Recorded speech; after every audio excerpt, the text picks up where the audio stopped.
My brothers and sisters, we find ourselves in the most extraordinary times, difficult times, perhaps even overwhelmed with feelings of fear about the present and the future. Our world has been challenged with the virus, the coronavirus, and I know that each and every one of us, with our own daily challenges, are feeling certainly the pressure of it all. In the midst of that, I want to share this message, in fact, this story first. And it comes from Mark's Gospel. It's chapter 5. You've heard this before. It's so good to hear it again. Jesus crossed back to the other side of the lake. A large crowd gathered around him, and he stayed close to the lake.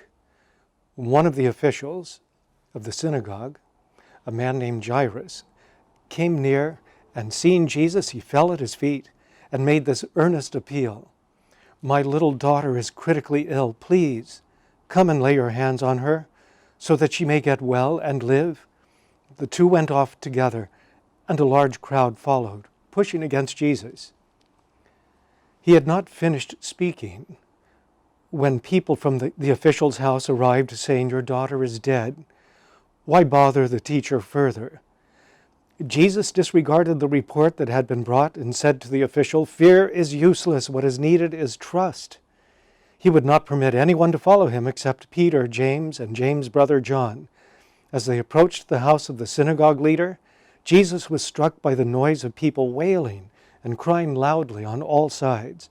He entered and said to them, "Why do you make this din with your wailing? The child is not dead, she is asleep." At this they began to ridicule him. Then he put them all out. Jesus took the child's father and mother and his own companions and entered the room where the child lay. Taking her hand, he said to her, "Talitha koum," which means, "Little girl, get up." The little girl, a child of 12, stood up immediately and began to walk around. At this, the family's astonishment knew no bounds.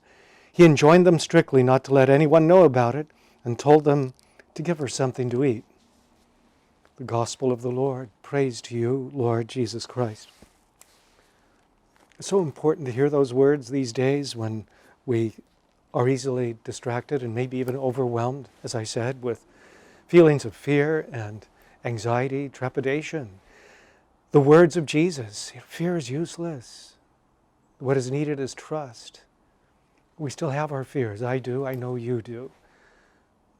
But we trust in our God, and He tells us that fear is useless, although we do still have it.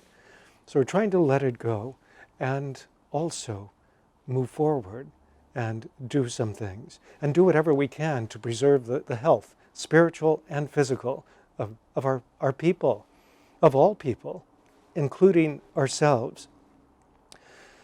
So the Diocese of Fresno is implementing certain protocol, and I've made certain decisions that are connected with that, preserving health, spiritual and physical, of our people, especially in this midst of the coronavirus crisis.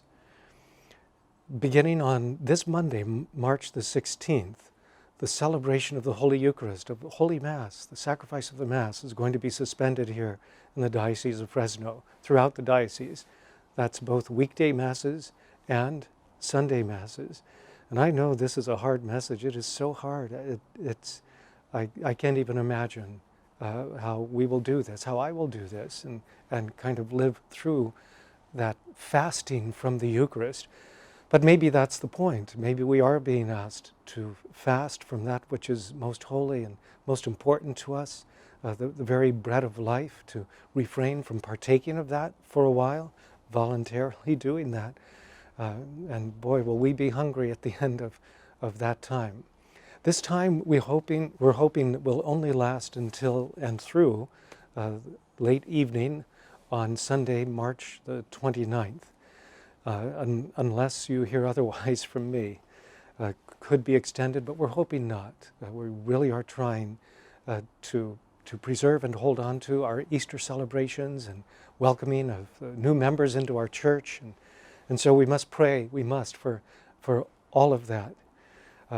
In the meantime, although many of our offices will be closed, including many of the functions here at the Chancery office, we will still have the ability to communicate and to be contacted. So I assure you of my prayers, and I am counting on yours for this time. And do please support each other, help each other in whatever way you can through this crisis, and support my brother priests and our beautiful deacons well, and as we all work together to get through this, as we recall once again, fear is useless. What is needed is trust. Thank you.